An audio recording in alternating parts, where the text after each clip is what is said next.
আমরা জীবনে, ব্যক্তিগত জীবনে অনেক সময় দিদিরা, মায়েদের প্রবণতা এটা অনেকটা বেশি হয়। তারা তো সংসার সামলায়, শুধু না সন্তান সামলায়। সন্তান সাধারণভাবে সদাশিব সন্তান তো আমরা সকলেই খুব কম ছিলাম, দিদিও আমিও কমই ছিলাম। সুতরাং মায়েদের পিট্টি খাইনি এরকম বাচ্চা না হওয়াই ভালো। মায়েদের পিট্টি খাওয়াই উচিত। এবং মারা তাকে কন্ট্রোল করতে গিয়ে অনেক সময় একটা স্বগক্তির অর্থে কথাও বলে ফেলে যে তুই এরকম করছিস তো এবার কিন্তু আমি মরে যাব, তোকে ছেড়ে কিন্তু চলে যাব, তোকে নিয়ে আর পাচ্ছি না। কি দিদি, আপনিও বলেছেন, একদম আমার মাও বলেছে, আপনার মাও বলেছে, একদম তাই না? অনেক সময় কি হয়, এটা যখন আমরা র্যাপিডলি বলতে থাকি, ওই আনহনিটাই কিন্তু হনি হয়ে যায়। তার কারণ আমরা সেই ভাইব্রেশনটাই ক্রিয়েট করছি বারবার, যে আমি আর বাঁচবো না তোর অশান্তিতে, তুই যা জ্বালাচ্ছিস আমার এরপরে মরে যাওয়াই ভালো এর থেকে। এই যে মা স্বগক্তির সুরে বলছে, অতিষ্ঠ হয়ে বলছে, কিন্তু এমন একটা কথা বলছে, কোনো মা যদি সেটা বারংবার বারংবার বারংবার বলতে থাকে, সেটা রোগ ব্যাধি হোক বা অন্য কোনো কারণেই হোক, সত্যি সত্যি দেখা গেল সে ভগবানের প্রিয় হয়ে গেছে, তিনি চলেই গেলেন। যার ফলে আমরা মনের অভ্যন্তর থেকে, আত্মার অন্তঃস্থল থেকে যা ভাবি সেটা কথায় প্রকাশ করি চাই না করি, আমরা যত ওইটাকে রেকটিফাই করতে পারবো, তত আপনার আমার জীবনে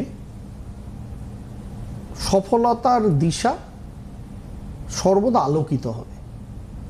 আপনি আমি মনে মনে সবসময় যদি পজিটিভ থিঙ্কিংটাকে রাখতে পারি, যেটা রাখা খুব কঠিন। এখন একটা ওই বলি না আমি, হাঁসঝাড়ু মার্কা একটা প্রবণতা এই নেট দুনিয়ায় উঠেছে, মেটেরিয়ালাইজেশন। দেখুন, শাস্ত্রই বলে গেছে কথাটা, আজকের কথা নয় তো, হাজার হাজার লক্ষ লক্ষ বছর আগের কথা। তার কারণ আমাদের আধ্যাত্মবিজ্ঞান একই কথা বলে, যে আলটিমেট মেটেরিয়ালাইজেশন, মা লক্ষ্মী কিংবা গণপতি বাপ্পা বা হিন্দু ধর্মের অন্যান্য দেবদেবী, এমন একটা দেবদেবী, বলুন এই মা সরস্বতী, এই যখন শ্রীহরি এবং সব দেবদেবী জাগ্রত হয়েছেন এই উত্তরায়ণে, সবার আগে আপনার আমার কাছে আসবেন তিনি হচ্ছেন মা সরস্বতী। আর আজকের শুক্রবারে আমরা দাঁড়িয়ে আছি, পরের শুক্রবারই তার আমরা আরাধনা করব। মা সরস্বতী শিক্ষাবিদ্যা জ্ঞান প্রজ্ঞা দেন, সেই জন্য তিনি বিনা হস্তে দাঁড়িয়ে থাকেন, বসে থাকেন। কিন্তু তার মধ্যে কি মা কালীর রূপ নেই? তাহলে তো আমরা ভদ্রকাল্যই নমো নমো বলতাম না। সুতরাং তিনি স্নিগ্ধ, তিনি সৃষ্টিশীল কৃষ্টিশীল, কিন্তু তার মধ্যে শক্তি নেই, এটা ভাবার কোনো কারণই নেই। যে যেরকমভাবে তাকে দেখবে, সে সেই পথ ধরেই তাকে পাওয়ার চেষ্টা করবে, মানে তাকে তো আর পাওয়া যাবে না, তার মধ্যে সে সেই দিশায় মিশবে, সে তার মধ্যে সেই যে ক্ষমতাটা আছে সেটা নিজের মধ্যে সঞ্চারিত করবে।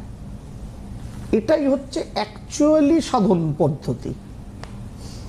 যার ফলে মা দুর্গা কখনো শক্তিদায়িনীও হন, কখনো শান্তিপ্রদায়িনীও হন। তিনি মূর্খের জন্যও আছেন, তিনি জ্ঞানীর জন্যও আছেন। সবটাই আপনার আমার ভাবনার ওপর নির্ভর করছে, আপনি আমি কি সৃষ্টি করতে চাইছি। সুতরাং বারবার তোকে নিয়ে আর পারছি না, এবার কিন্তু আমি মরে যাব, এই কথাটা যেরকম মায়েদের বলা ঠিক না। আগেকার দিনে কথায় কথায় ঠাকুমা দিদিমারা বা সেই বয়সী মহিলারা বলতেন, বাজে কথা বলিস না, কথা খেনে পড়ে। তারা তাদের মতো বলতেন। অ্যাকচুয়ালি বারবার বলতে বলতে সেটা শক্তি পেয়ে যায়। সেই জন্য